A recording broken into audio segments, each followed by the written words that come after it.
আমি লেবুটা না কিনে নিয়ে চলে যাচ্ছি। I am so much irritated, exhausted. মানবাধিকার যেখানে মানবাধিকারকে লঙ্ঘন করে সেখানে মানবাধিকার কথা বলে লাভ আছে? আমরা সংস্কার করব, সংস্কার করতেছি, অনগোয়িং কত কিছুই না আমরা শুনছি, তাই না?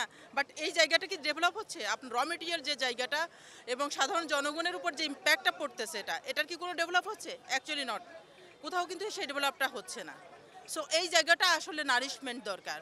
সব জায়গায় সিন্ডিকেট, যে রাজনৈতিক দল যেরকম মানে ইয়া করে ক্ষমতায় আসতেছে, জাস্ট বিজনেস।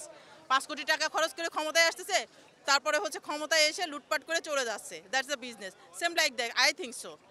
যে এখানেও কোনো একটা মানে অনেক বড় মানে প্রভাবশালী একটা সিন্ডিকেট কাজ করছে। দ্যাটস ওয়াই এই সিচুয়েশন আর কি। আমি জিম্মি, আমি জিম্মি, I am one of them.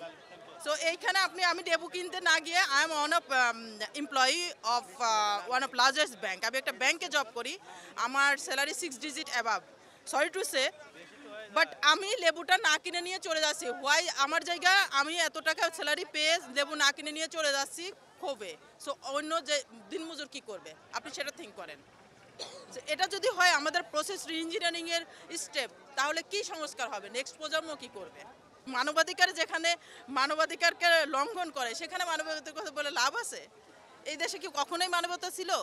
এই দেশে কি কখনো সিম্প্যাথি, ইমপ্যাথি, কম্পোশনেট মাইন্ড কোনো লিডার আসছে?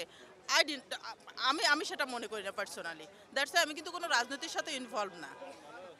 কিন্তু এই যে সিচুয়েশনটা, মানে আমি এই রোদের মধ্যে হেঁটে হেঁটে কয়েকটা 10টা দোকানে গিয়েছি, 10টা দোকানে সেম, এবং মানে তারা 1 টাকাও কম বিক্রি করবে না। পালন মানে ইয়ার শাক, ওটা কি বলে আপনার? আম, পালন শাক, না না না, কলমির শাক। কলমির শাক 15 টাকা আটি, 20 টাকা আটি। কলমির শাক 15 টাকা করে দাম বলছি, তারপরে উনি দিয়েছে। আমি আর কোনো প্রত্যাশা করি না। I am so much irritated, exhausted. ঠিক আছে, আমি আমার অ্যাব্রোডের জন্য ট্রাই করতেছি, অনলি দিস রিজন। আমি আশা করি এটা হয়ে যাবে। সো আমার আর কোনো প্রত্যাশা নাই।